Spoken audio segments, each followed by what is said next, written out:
Thank you very much. The good thing about Africa is that's generally where all my work comes from. So I don't need to go there, they come to us. The data breach is a pretty hot topic. Cybersecurity is a pretty hot topic these days, and there's a lot going on. How you manage it, how you deal with it, how you respond to it is really important. It's all about protecting your client data at the end of the day, and that aligns directly with protecting your reputation. The challenge for the small to medium practice is you're dealing with an issue that is the same whether you're a small or medium practice, whether you're one of the big four, the mid-tier, whether you're BHP, Tabcorp, anybody. You're all dealing with the same security problem, and that is people who want to get into your system and separate you from your money or separate you from your client data. So hopefully by the end of this session we'll have discussed what it is for a data breach, what to do about it, how to pick one perhaps, and the sort of controls you can put in place for your organisations. Walk away, do a few things here that'll just shore up your information security and your data breach readiness just that little bit more. Questions as we go, please. There's things that I'll talk about that you might not readily understand or have heard of before. Put your hand up if something comes up. Happy for you to ask it as we go. My team and I, we break into stuff for a living. Sometimes we're asked to do it. Most of the time we are asked to do it. Sometimes we do it because we're getting in there helping to find a problem, or the odd time we find things that are just in our travels and we let people know that we found them. So sometimes we're trying to be a bit of a good corporate citizen, if you like. A data breach is not a straightforward event. So I thought I would define what a data breach is, and that first line there is really important. It's the unauthorised access or disclosure of personal information or loss of that personal information. Effectively, that is you or your organisation losing control of the information that you are looking after. In the context of a practice, that could be all your clients' personal information, it could be their financial information, it could be things like tax file numbers, which do have a certain value, but also too when you combine those with perhaps you're getting identity information. Maybe you've got copies of passports, driver's licenses, things of that nature on your systems. Suddenly you've got a really rich trove of data that a malicious individual, a hacker, may wish to get access to and then offer up for sale, or use that as a campaign to target those individuals. So a breach is the unauthorised access. That can occur a number of ways. Loss or theft. Just lose a laptop, lose a mobile phone, pretty straightforward activity. Lose some paper records. So data breach is not just a tech issue. And we'll see later, people, process, technology and suppliers. That's sort of the areas you need to think about. But it might be that you lose paper records. They're just as important in the eyes of the legislation as are what's on your laptop or your mobile phone. Unauthorised access by an employee. So if an employee should not have had access to that information, should not have seen that information, then that could be considered a data breach. Inadvertent disclosure, so the old I sent the email to the wrong person and I attached the client spreadsheet, or as we've had with some of our clients, they've sent a pricing spreadsheet via email, and whilst that pricing spreadsheet had everybody's pricing in it, it should have only had one company's pricing in it, and that was sent to a party that got everything when they should have only got one. So that's a data breach that they've had to deal with. Not only is it awkward from a pricing perspective now when they have conversations, they just look a bit stupid, and their reputation doesn't stand up so well for having good processes and good practices. So it can be as innocuous as just sending the wrong email. Depends who you send it to and whether you can control it. So if I can send that email, realise I've sent the email in error, and I can quickly email you back and say, please delete that, then I've controlled it, I know where the data went, you confirm to me that you haven't done anything with it, I probably haven't had a data breach. So we can get on top of these things pretty quickly as well. And the other option is obviously someone hacked in and stole the information. The little diagram there, that's an indication of some of the breaches that have happened in recent times and the number of personal records involved. So you've got them ranging from a couple of 100,000 up to millions, up to recent breaches that might be in the hundreds of millions of records. Is anyone aware whether they've been involved in a data breach? And if I can pick on those who are kind enough to put their hand up, how did you find out? So it was on a company that I'm a director on. Direct data to access to a server on a weekend. Yep. Just so happened it also happened to another 2 clients on the same weekend. So it was they tried to plot the figure back. But apparently that was a weekend that was picked around Victoria. So went in and just found out because suddenly we couldn't get hold of G1. Couldn't process records. Yeah. So you might be lucky and find out from someone that you've actually had a data breach. Most organisations will not find out that they've had a data breach until it's well and truly passed.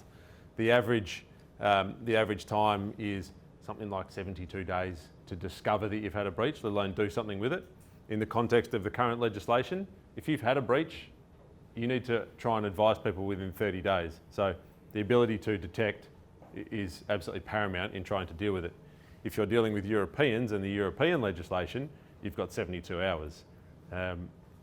As someone who investigates data breaches and hacking events, 72 hours is a very tight time frame to actually come up with what's happened, where did the data go, who's been impacted, what's the extent of the impact, and what are you going to report. So it's a big challenge, but there are some really simple things you can do to avoid being caught up in some of these things.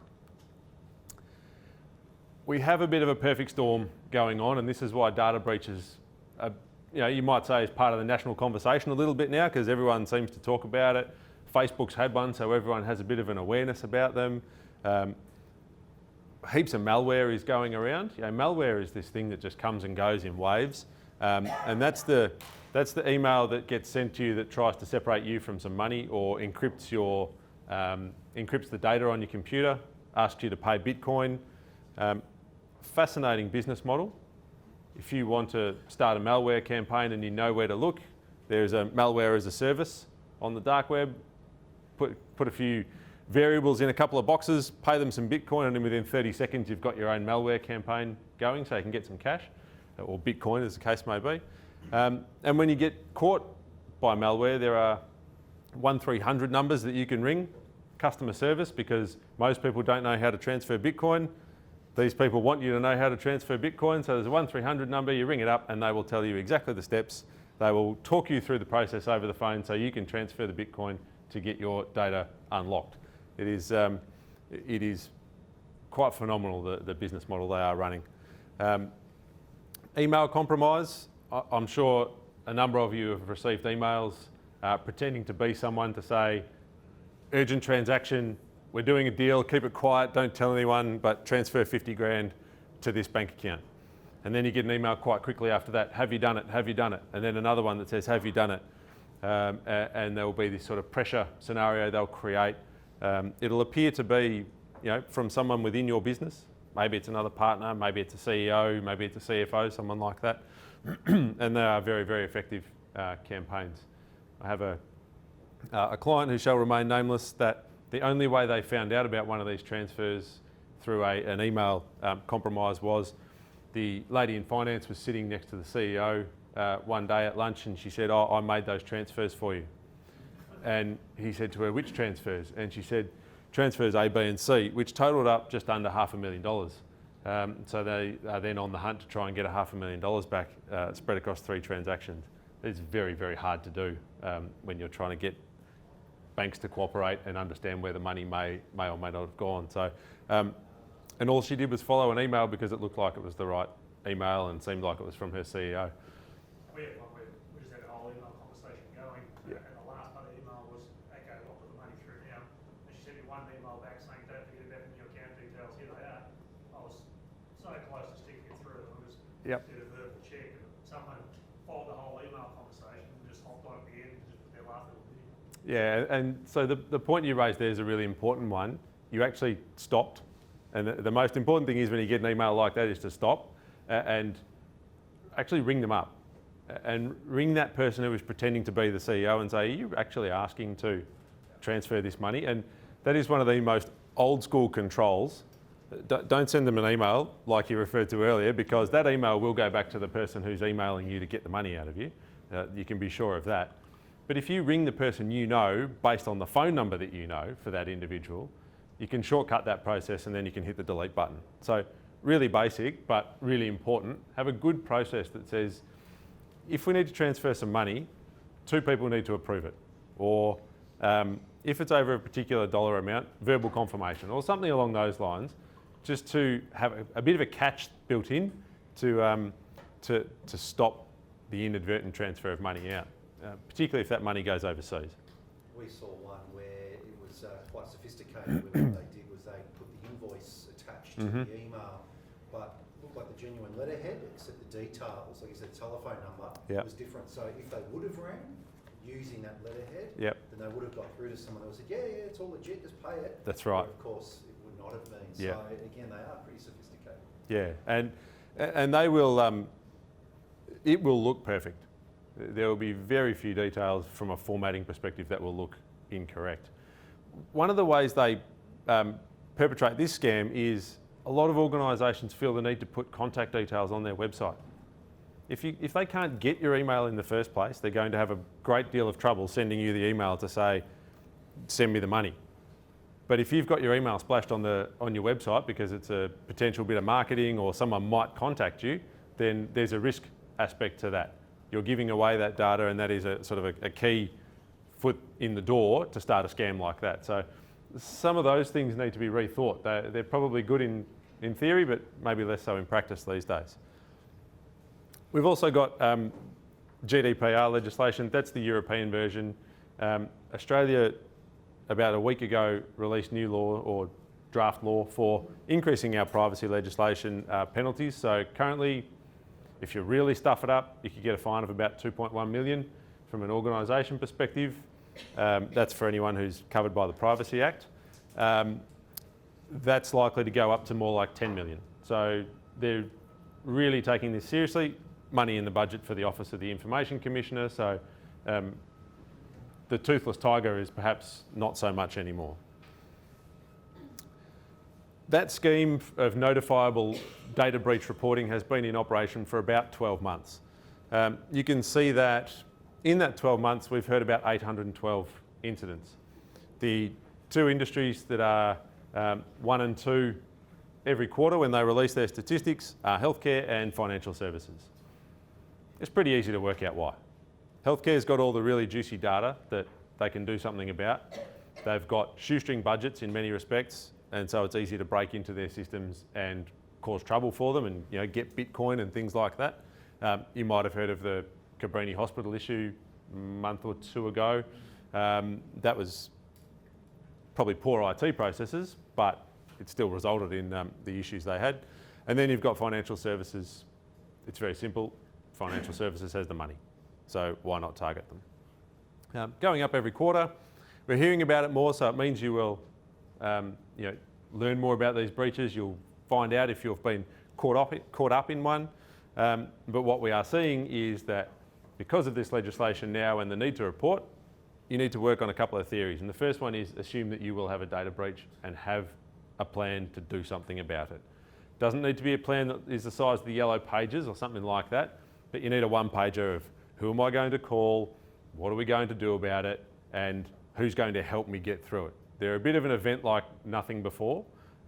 It's not like responding to a nasty letter or something like that. The heat's on, and you usually have to act pretty fast, and you will rely quite significantly on third parties because many of you won't have the internal IT skills to deal with a situation like this.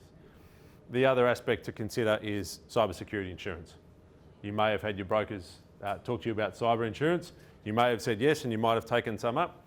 You might have said no thanks, not really interested. It absolutely has its place, but the policy that you are potentially buying does require pretty good review to work out what it covers. They do a myriad of things. They cover very small amounts and they cover very large amounts. If you're looking at a cyber policy that is bolt on to directors and officers, doesn't cover too much. It's absolutely bare minimum. It will cost you bare minimum, get what you pay for. If you are buying a standalone cybersecurity policy. It'll give you generally good coverage, up to maybe a couple of $1 million, and it will pay for the costs of getting the professionals in, finding the problem, clearing the problem, possibly the costs back to your clients to say, sorry, we stuffed it, and here's some compensation, some identity monitoring, things like that. So cyber insurance is definitely something you should be, if you haven't already, paying a bit more attention to and considering that from an insurance coverage and a risk mitigation strategy.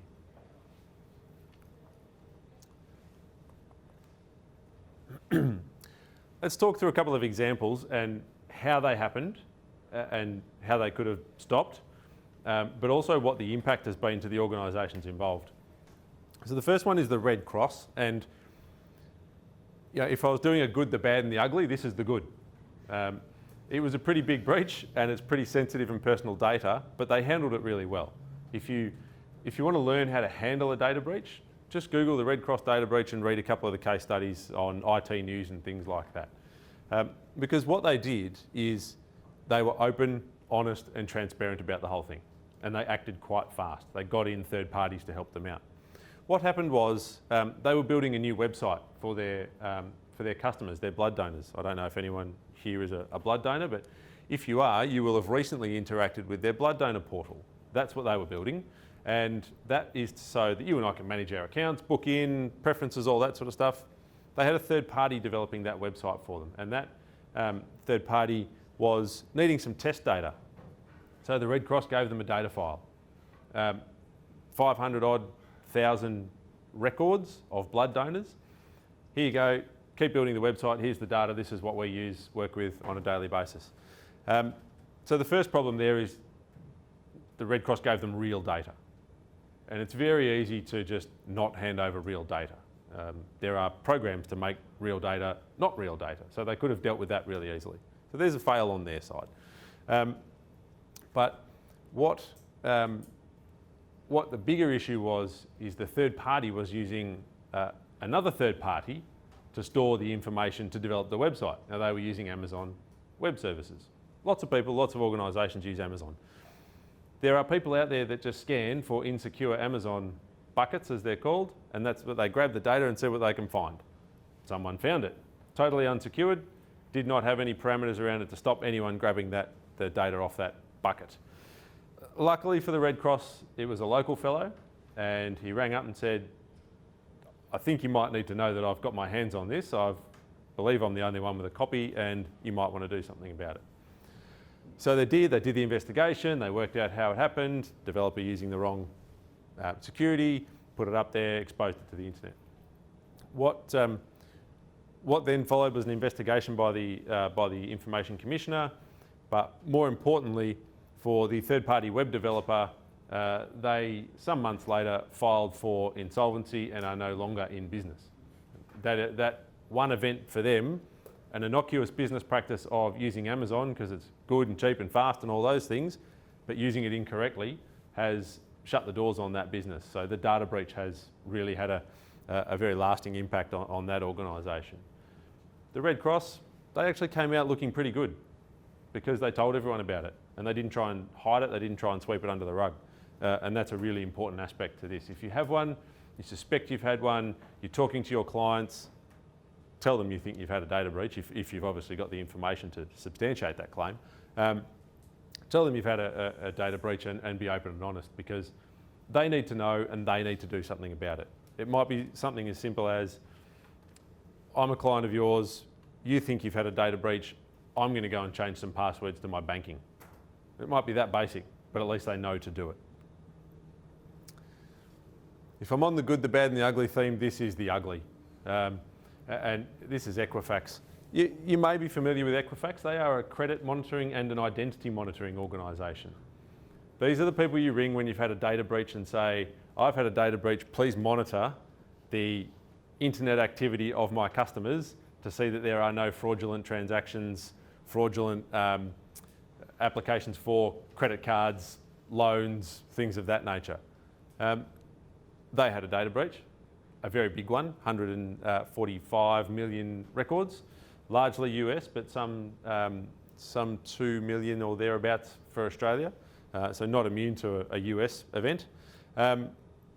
Really important stuff: birth dates, addresses, social security type numbers. You know, if you start to put those things together, I've got a really rich ability to go and make applications in other people's names and get credit cards sent to addresses that suit me. The issue with this one is we found out about this in September 2017, and this is how not to handle a data breach. It actually occurred in May.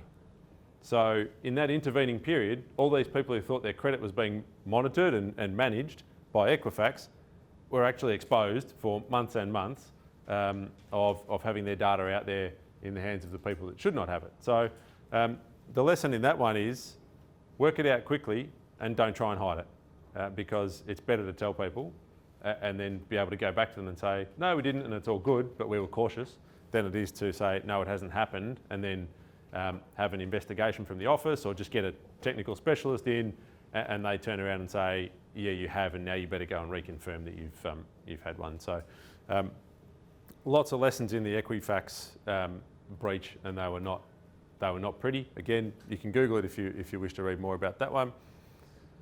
One that's a little closer to home is Landmark White. This was a couple of months ago, and the Landmark guys are ASX listed, and they are a property valuations firm. They are used by all the big banks, many of the government departments, and they had a data breach, and that data, which was data that pertains to their customers of please go and value this individual's house, here's their details, here's their addresses, of about 127, I think the number got up to about 135,000 personal records. But what happened for them was instantly suspension on the stock exchange, because you need to know what's going on, revision of earnings. There was articles all over the place, Fin Review, things of that nature, and they were put on hold, if you like, by their customers. So a few of the local banks said, well, we're not going to use you guys whilst you've had this, now that we know about it, and until you fix your organisation. So they actually ended up working really closely with Commonwealth Bank to fix their security. So that was probably a blessing in disguise for them, that the Commonwealth Bank stepped in and said, we value our customers' security and personal information such that we will come in and take over. It's probably potentially indicative of what they thought about Landmark White's response, but they also have the firepower and the manpower to do it. But I guess the ultimate impact, their shares dropped 10.6% because of the data breach. The banks have started using them again, but you can bet that it's under a very different set of circumstances, and the security requirements between those organisations are much stricter than they perhaps were before. So, you know, that's financial impact that's actually demonstrable on the back end of a data breach. What we're now waiting for on this one is what the Commissioner does with their investigation to see if there's a financial penalty for them. So what can you do about it? There's hackers out there that are university students, school kids. It's how many of them start. It's how people that we employ tend to start as well. They are inquisitive. You can get, you know, free tools off the web that you can be hacking in an instant. You can Google insecure system X. Maybe it's Amazon. Maybe you want to find an open set of webcams or something like that. There's a search engine built just for that. If anyone's interested, you can go and look. Shodan, it's called, S-H-O-D-A-N. Jump on, have a look, and you'll see just how insecure things really are. And people who've set up, you know, video cameras at home to watch their pets during the day and things like that, but unknowingly are exposing their computers to the big wide world. All that stuff is out there, whether it's a uni student because he's inquisitive or she's inquisitive, whether it is an activist group and they exist, Anonymous or LulzSec, those guys out there, whether it's state sponsored or whether it is organised crime. The bikies love this stuff because they don't have to ride anywhere or drive anywhere anymore. They just do it remotely, and they are very, very good at it. Or whether it's government to government or government to organisation, it is absolutely those, there's no limit to the individual that might actually breach your system, or the fact that you might just do it accidentally yourselves. As I said, work on the assumption that you will have a breach, and actually be prepared to deal with it. And that might be something as simple as talking to your IT provider if you use one, or if you do your own IT, having an IT provider on standby if something does go wrong. And when I say having them on standby, don't just sort of ring them up and say, hey, if something goes wrong, can I call you? Agree a set of rates and agree a bit of a response in terms of, we think we've had a data breach, we're calling you in, we're calling the bat phone, because the last thing you want to do at that time is negotiate on rates, fees, and all those sorts of things. You just want to be able to ring them up and say, we think we've got a problem, help. Or it might be ring your insurance provider, ring your cyber insurance provider. So as an organisation, we sit behind a lot of the cyber insurance policies out there, and a lot of them have a 1300 number. If you pick up that 1300 number, it goes to their management team and they say, yep, you're covered, or you're not covered, or we think you're covered, get these guys in to help. And they've got a panel of providers. We're on that panel. There's 2 providers in Australia, and they ring us, or you ring us and say, you're covered, come out, work out what's happened. That might actually be covered under your cyber insurance if you've got it. So you don't even have to worry about the cost. Insurers have said, we'll cover it. Here comes the cavalry. We'll get in there and we'll sort things out for you. That's all really important stuff. It's just that pre-agreement that is the comfort factor in some of this. Understand the data that you keep and understand which data matters most. And that is things like your client data. And then work out how it is secured. If you know how it's secured, or you've asked your provider or your IT support guys, how is this secured, and they've come back and they've said it's encrypted, great start. Really, really happy with that, because that means whoever gets the data probably can't do too much with it. And that goes for things like your laptops or your desktops.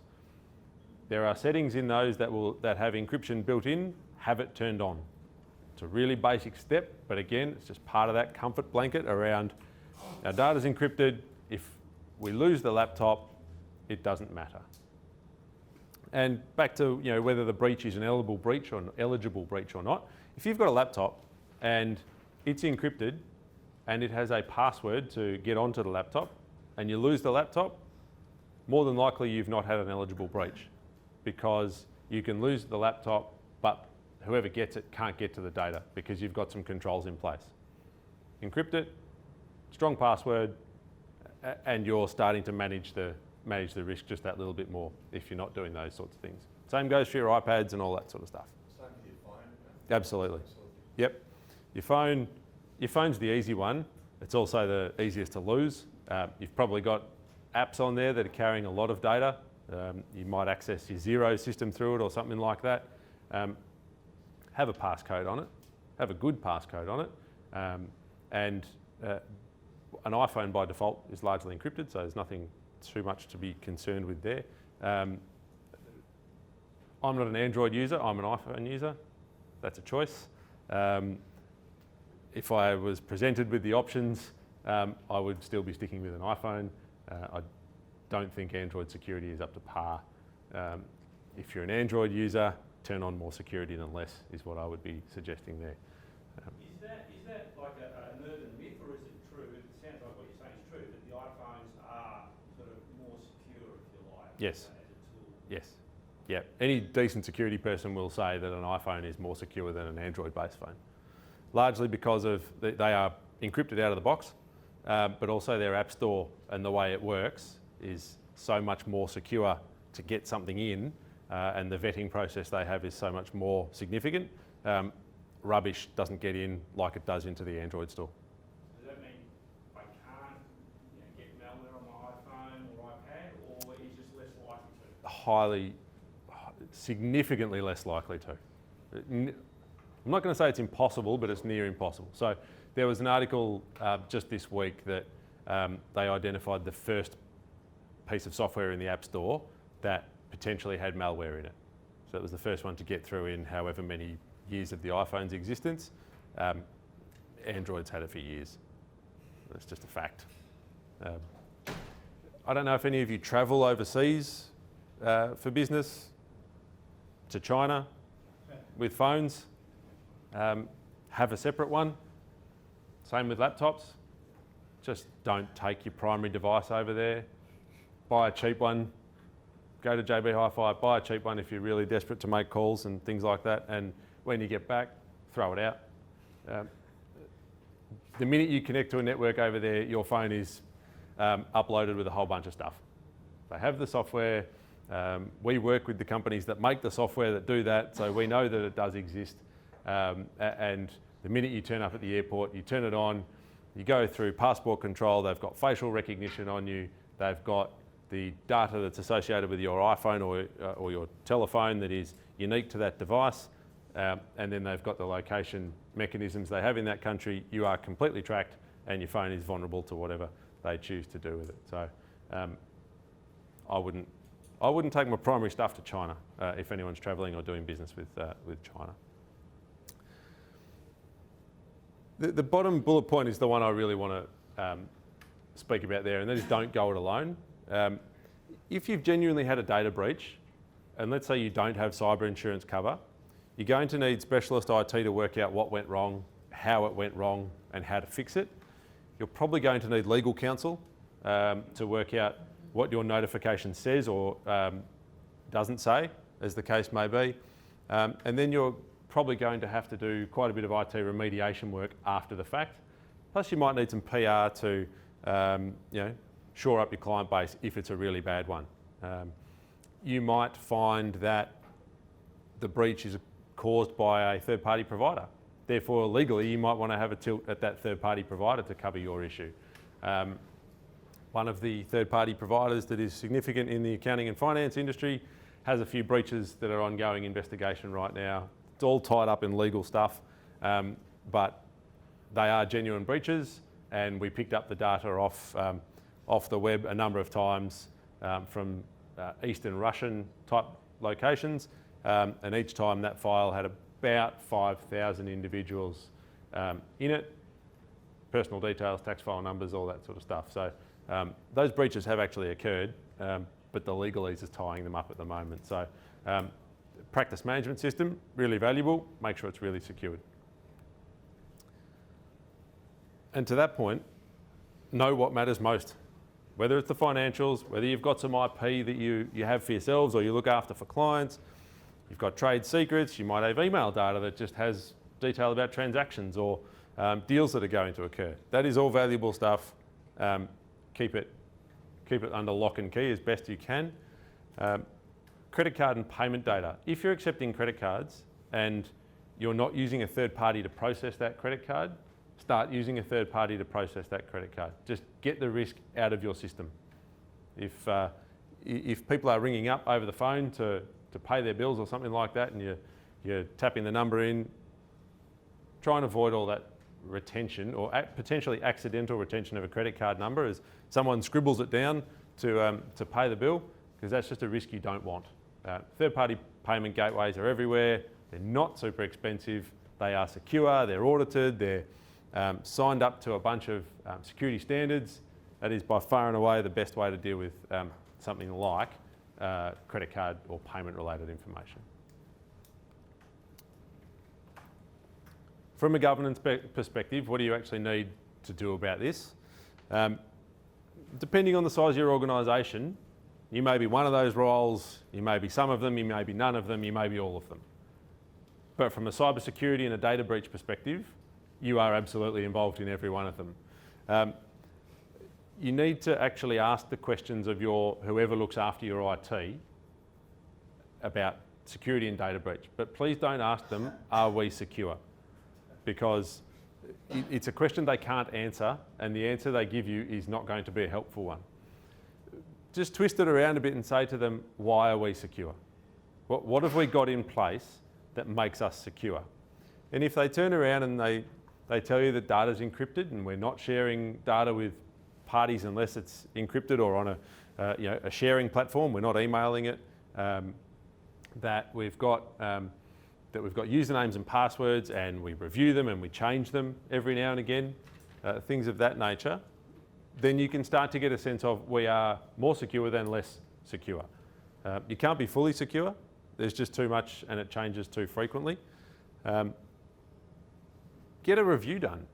Actually get your IT people, or maybe someone who's not your IT people, who's never seen your system before but don't have a vested interest in perhaps hiding the fact that they got something wrong or didn't get it right in the first place, and have them come and kick the tyres. It does not need to be exhaustive, but you need someone to come in and focus on some really main hot buttons, like how you have your passwords set and configured.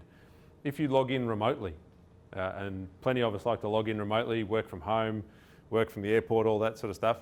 How is that facilitated? Because that is one of the entry points that we see exposed all the time. It's the first place we go if we're going to hack into an organisation, because they're mostly insecure and easy to get through. Just on that point, I'll give you a great example that happened to one of my clients. I'm independent of this. They had a data breach last year, cost them about 700 grand in WIPs, a small accounting firm.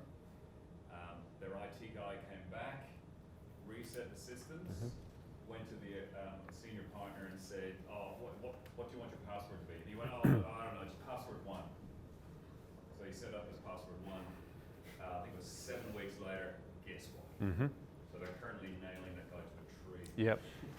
Yeah, and they should have. They had cyber insurance, which has covered a lot of it, but they've lost months. Yeah, and that person was, if the IT provider is asking questions like, what would you like your password to be, and accepting password 1 as the answer, the criminal who was in there probably was never out of there.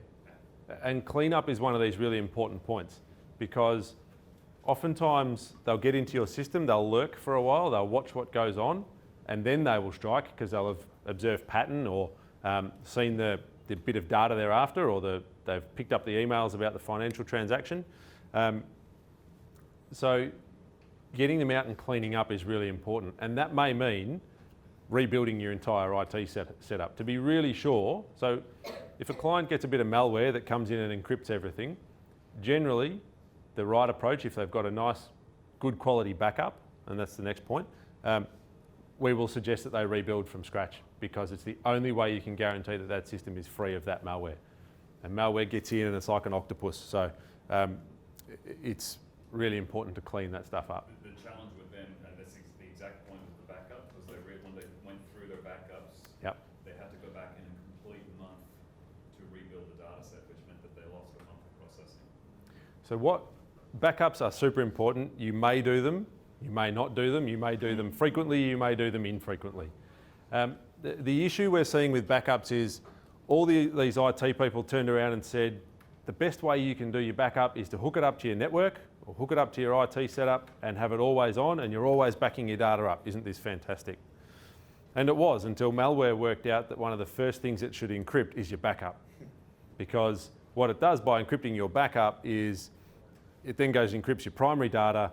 You have to pay the Bitcoin to get out of that one. You're not going to hack your way out of it. You're not going to brute force the encryption. It is very rare that that works. So the best thing you can be doing now is taking a backup offline. The tape backup got killed off a few years ago because online backup was there, and it's fantastic. But the fact is, if you want to recover from a malware incident or a decent sized hacking incident, the tape backup is going to be your best friend, because it won't be connected to your network. So you might be a day behind, you might be a week behind. Now I say tape backup, that can be a USB drive that's just chuck it in, do the backup overnight, unplug it that next morning, and you've got a small window of risk. But Contest to that, because we suffered a virus, locked everything up, and we were back up and running in 4 hours because our backups were the key to saving us. yeah, And we rebuilt the system subsequently. But you're right, backups are just, you can't have enough backups. that's right. And the backup will save you a lot of heartache as well, because it's comfort. Again, I've got a backup, I know I'm good, we can build on this. I just want to touch on third parties. Many of you will use third parties. Our experience is that most IT people set things up so it's easy to manage, but that doesn't necessarily mean it's well secured. A malware, for example, gets in and gets onto a computer because one, it got through the email more than likely, or it came in on a USB stick that should have been scanned before it got into the system, but because the user at the PC has the permissions, the security settings on their account for that malware to run. If that user has a really basically secured account, enough to just do their job, not administrative privilege, and that's the technical term, if they don't have admin rights, malware is likely not going to work. So again, really simple. Make sure your users, yourselves included, don't have admin rights. Ask your IT people. And that is another control you can have to just defend against these security issues coming through the front door. That diagram there is freely available from the Information Commissioner's website. You can't read it on there because it's well compressed and quite rubbish, but the diagram itself and what it has to say is fantastic for having a process to deal with a data breach. So jump onto the Commissioner's website. I can stand here and say you all need to write a plan and you all need people like us to write a plan. Get onto the Commissioner's website. He has everything you need to write a data breach response plan. So there's a checklist. That's probably the one bit you want to take off there, is the checklist to say, what are we going to do? What are we going to cover? But effectively, prevention, detection, containment, eradication, all big sort of security words. You want to be able to find it. You want to be able to clean it up. You want to get your systems back in order, and then you want to know whether you need to notify or not. But that image has all of that in there. Talks about some of your options for notification as well. But again, I'll come back to the point, don't go it alone. Get the help. Your IT people are not necessarily the best people to help you respond to these things, by the way. They might know your systems, but just because they know your systems and they know how to build a server doesn't necessarily mean they know how to deal with a data breach. And oftentimes we find that when we come in to deal with a data breach, we need to look for certain data. The IT system is very often not set up to hold that data. So it makes our life very hard, and it makes your ability to deal with the notification bit even harder. It's all well and good for us to come in there and not find the log data that says what happened and be able to write a report to the insurers that says this is what happened. But if I can't write that, I can't give you a clear answer on whether you need to make a notification or not. So having log data is really important. And if you just go to your IT people and say, what are we logging? They should give you quite a long list. And then your next question is, how long are we keeping it for? Because as I said, 72 days is the general distance between when the hack occurs and when you find out about it. So you want to be keeping sort of 3 months of this type of information. Office 365. Many of you would use Office 365 for your email. Great tool, fabulous, love it. We all use it. It's got to be secured properly, and you need to have logs turned on properly. Office 365 is a really hot attack platform because there's so many organisations using it. The one thing I would say to you about any of your platforms, third-party platforms, whether it's 365, SharePoint, Xero, MyOb, whatever it is, your banking, you've probably already got it for banking. Turn on multi-factor or two-factor authentication. It is probably the one thing that will stop you being breached, because someone will try and log into your email box or your Xero system and your phone will ping saying you need to authorise the login. Or the text message will arrive saying, here's your 6-digit code. Then you'll know something's gone on. So hang on a minute, I'm not logging into that account. That is the cheapest, most effective strategy for avoiding a data breach in the first place. If you can avoid it, you don't need to worry about it. And from a personal perspective, do it for Facebook, do it for Instagram, do it for all those apps as well, because multi-factor authentication is just another way of protecting your own personal private data. It should be belt and braces for everyone from a security perspective. I think I've talked about a few of these things already. That screenshot there, that's ransomware. That's ransomware hitting the German train network. That was a big bit of ransomware that went through, and that, bad luck if you're trying to catch the 10 past 10 train to wherever because you can't quite work it out. it's that easy. It gets in, it gets around. That's probably your biggest risk, I would suggest. This is probably the most important slide for today in terms of some of the takeaways. Use good passwords. People will say use a complex password, and they'll say, you know, capital letter, a number, maybe a symbol. But if I do password 1 as an example, and instead of A, I use the @ symbol, and I put a capital P in there, and I've got the number 1 at the end, I will meet nearly every organisation's requirements for a complex password. I will hack that password in under a minute. It is just that simple. So a complex password is actually a very simple statement that can lead you down the wrong path. But if you were to say, use a passphrase, which might be 3 words, and it might be your football team, and it can be as innocuous as, you know, they say, oh, don't use certain things, give it away. It could be your football team, your street, and something else. 3 words, your password's going to be about sort of 15, 20 characters long, but it will take an eternity. A machine will not hack that at the moment. So passphrases, much better than complex passwords.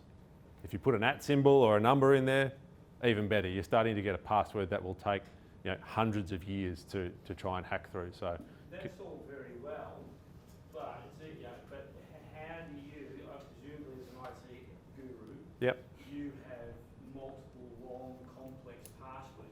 How do you remember them all? It's a good question, and the IT staff back over the road, back at my office, would say, come up with a password algorithm. Personal password. There's no way I'm coming up with a personal password algorithm. It's just too damn hard. I have one really good passphrase, and I use a password vault because there's just too many passwords to remember these days. And you want to try and not reuse passwords. So if you're going to use good passwords, you probably need a password vault just to remember them. And a password vault is much better than writing them down on a bit of paper or having an Excel spreadsheet. Could you spend a little bit of time talking about password folders, because I've seen the internet applications come up that suspicious of them. Rightly so, because they've had their security issues as well. I think if I was trying to hack someone and I wanted to get a whole lot of usernames and passwords, I'd create a password vault and I'd try and get people to subscribe to that service and I'd collect that way. That's sort of the nefarious view. If you've got a really good password to get into the password vault and you've got 2-factor authentication turned on, you should know what's going on. If you tell it not to remember the master password and you've got to put it in every time, then you're starting to build a bit of a defensive strategy against something going wrong with that password vault. So some of that hygiene, 2-factor, good strong passphrase will get you, to a very secure point on that password vault. But the reality is it's better than having them all in the password vault and not reusing passwords or using rubbish passwords. There's a product called QWERTY card. So it's like a QWERTY keyboard card. Yeah. It's about $6, I think it is. That will give you, for every, anything really, it will give you an uncrackable website because it's based around a personal password that you might have and then a series of random codings at the end. It's difficult to describe it, Yeah. but look it up and you can buy it for $6. So what's it called? QWERTY cards, QWERTYCARD. And it's effectively a physical element to your password. You can't get a lot better than that. A bit like the key to the front door. What about using the recommended passwords through keychain and things like that Apple have started implementing over the last year or two? Yeah, they're really strong. Yeah. But basically through length. Yeah. So I think you've got about 15 odd characters or something like that in those passwords. So they're going to be really, and they're so random, they're good. So again, I would use keychain. It's encrypted on the device. So if you lose the device, no need to worry about it too much. So yeah, absolutely. I'd use that at home. 2-factor, 2-factor, 2-factor. I don't think I can say it enough. Free Wi-Fi and public computers and things like that. Free Wi-Fi, just don't trust it. You turn up today and there's a bit of paper on the wall that says Stone and Chalk free Wi-Fi. I don't know who put that there, but I could write something that says Stone and Chalk free Wi-Fi on my mobile phone or a laptop, and you all get in, you go, cool, free Wi-Fi, Stone and Chalk free Wi-Fi, bang, I'm on. That could actually be my laptop grabbing all your traffic as it goes past, and I capture your data that way. Just use the data on your phone. It's much easier than using free Wi-Fi. File sharing, we've all got to share big documents from time to time. Do not send them via email. If you must send it via email, put it in an encrypted zip file. That's a better bit of, email is just plain text. So put it in a zip file, encrypt that zip file, and then give the password to the person who's receiving the email, not in a following email, which I see a lot. So you just wait and you get the password. But at least text it to them, because it's a separate medium, and they, a malicious user probably doesn't have access to 2 of your mediums at the one time. So how secure is Dropbox? It's encrypted. So, I keep saying 2-factor and encryption, they're probably the best things going at the moment. No, I'm going to be able to by a client like using Dropbox, so see how Yeah, Dropbox, OneDrive. If you're using Office 365, just use OneDrive because it's all integrated and it's just easier to use. Update your devices. When the little blue app symbol on your phone, it's got the red circle and it says 2 today and it says 25 tomorrow and it says 75 the day after, because nobody updates them. Actually get in there and update them. Those updates come out for a reason. Most of them are security related. So update those devices. Same for your computers at work. They need to be patched. I've got a client that I'm dealing with right now, and they said, when did you last patch your servers? And this client deals with very sensitive government data. Don't ask me how this came to bear, but when did you last patch your servers? And they said in 2017. And that just sort of sends shivers down my spine, because that is just security holes everywhere. So update your devices. Windows update, have it on, use it. It's not likely to break anything for yourselves as it might for a big department, for example. Digital declutter, delete stuff. If you don't need it, don't keep it. Goes for data itself, but it also goes for apps. There's probably, you download an app because someone said it was a good app to use for something, or you're going away or something like that and you use it for a week, delete it. There is no need to keep it if you're not using it, but what it's doing is harvesting data about you and your behaviours on that app. So best to move them on when you're finished with them. That's all I really wanted to highlight for today. That's a video that my marketing people said I should put at the end, but I'm just going to leave it like that because it's a nice picture and doesn't really want to cooperate. So that's all I wanted to chat about today from a security perspective, data breach perspective. Any other questions before I sign off? A little bit more of a theoretical question, but given that quantum computing is getting a little bit more traction, I know it's a long way off yet, but is there, in your experience, discussion around how security can be beefed up to, I guess, forgo quantum computing, hacking credit cards and pulling down security walls faster than it's ever been done before? I think the value we have in that discussion is not many people have quantum computers. So first you've got to get onto the quantum computer. Probably pretty hard to do because we don't necessarily know where they are. I think we're a long way off that. Okay. But that said, encryption does need to get better. It needs to keep moving just to keep up with the guy that strings together 4 PlayStations, because that makes a really fast hacking computer. Things of that nature. So, and that's just buy it off the shelf. With people moving from data kept in their office to microcloud or external providers, Yep. with the security risk, how more secure is it than having your rival serve in their office? Does it eliminate 90% of it?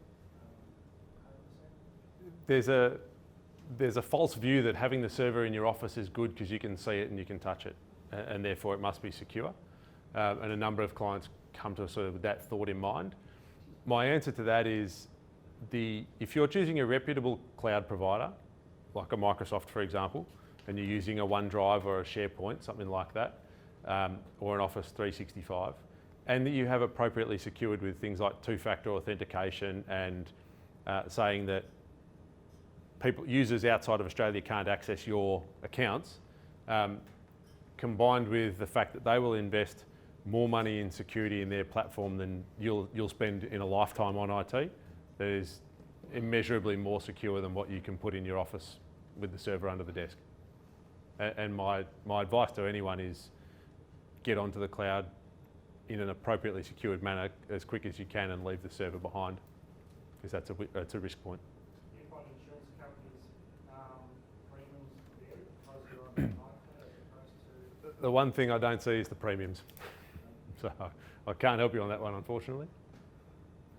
All right, thanks, Matt. I think Pleasure. you gave us some thought or scared us shitless. Oh, I hope not.